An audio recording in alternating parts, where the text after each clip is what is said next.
Greetings and welcome to this week's edition of 401k Real Talk. This is Fred Barstein, contributing editor at wealthmanagement.com's RPA Edge and CEO at Trout, TPSU, and 401k TV. I review all of last week's stories and select the 5 most important and interesting ones, providing open, honest, and candid discussion you will not get anywhere else.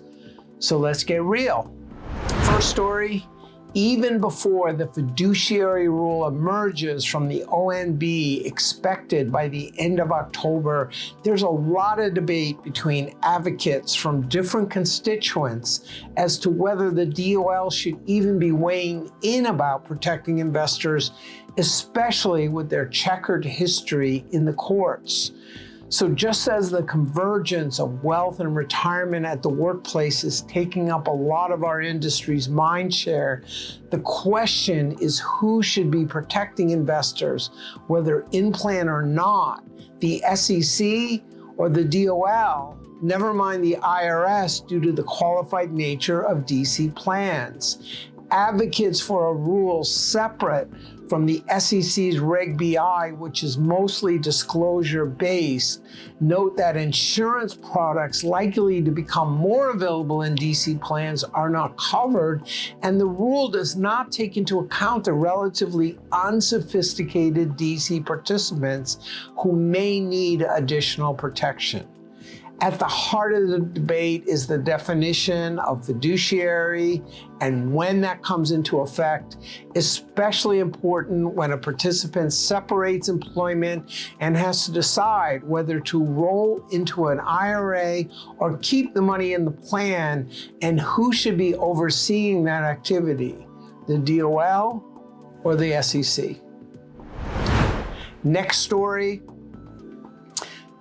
Meanwhile, on the advisor M&A front, Goldman Sachs has officially come out and admitted what almost everyone else knows about their 2019 $750 million acquisition of United Capital, which included 90 firms at the time, is a disaster.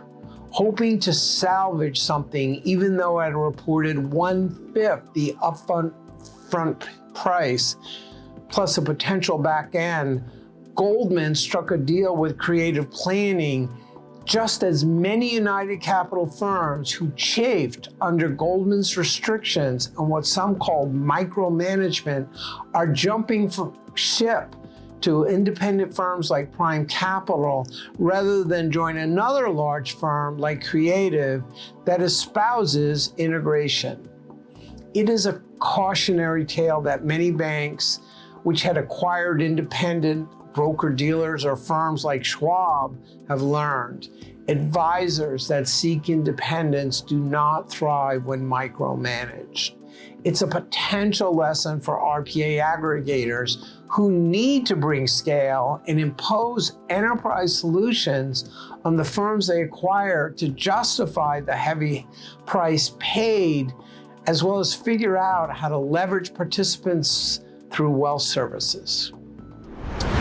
Next story, ERISA litigation continues with 58 lawsuits filed, settled, and or decided in Q3 alone, according to a P&I report, with no end in sight. Industries affected range from financial services to healthcare to universities to tech and telecom enterprises.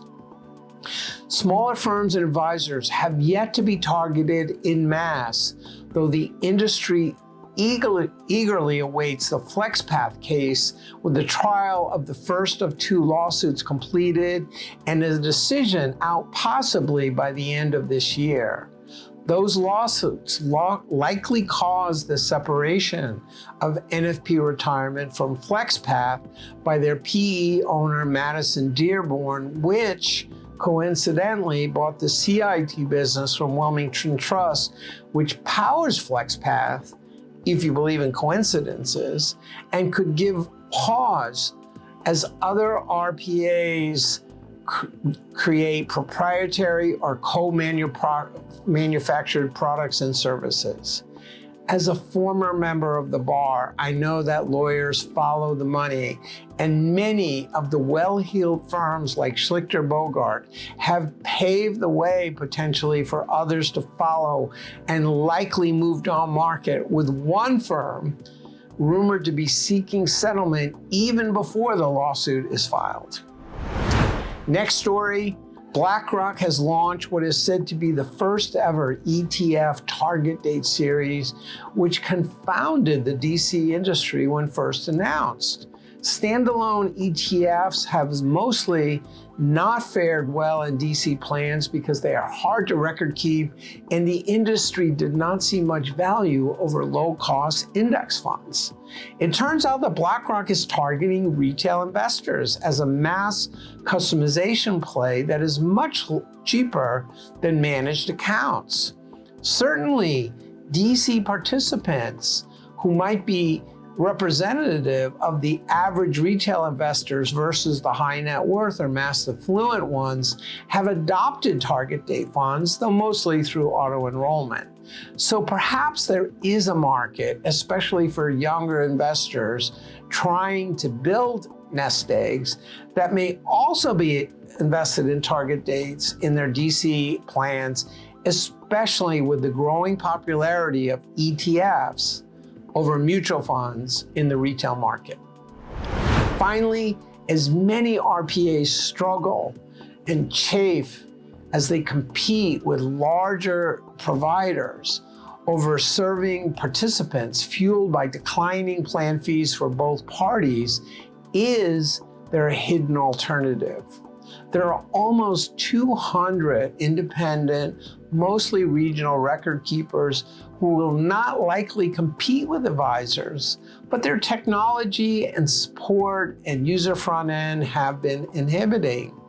In my wealth management column this week, I review services offered by one tech firm I joined, which represents over 60 providers with 4 million participants, not just willing to partner and share data with advisor, but offering low-cost managed accounts and engagement tools that can help advisors not only improve outcomes, but also convert participants into wealth clients.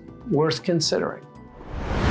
So those were the most important stories from the past week. I listed a few others I thought were worth reading.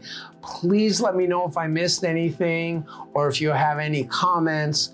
Otherwise, I look forward to speaking with you next week on 401k Real Talk.